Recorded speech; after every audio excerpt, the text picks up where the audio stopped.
ఆ 85,000 ప్రతి చేనేత కుటుంబాలకు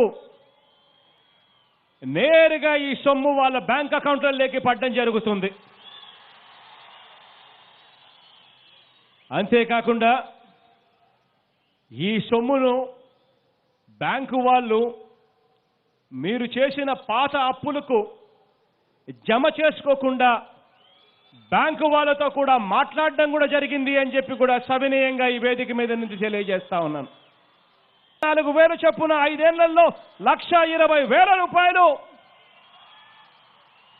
ప్రతి అక్క అకౌంట్లోనూ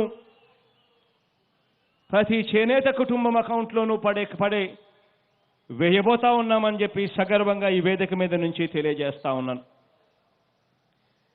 ఈ సొమ్ము ప్రతి చేనేత కుటుంబం వాళ్ళ స్థితిగతులను మార్చడం కోసం, నేతన్నల కుటుంబాలు గౌరవంగా జీవించడం కోసం ఈ సహాయం గొప్పగా ఉపయోగపడుతుందని మనసారా నమ్ముతా ఉన్నాను.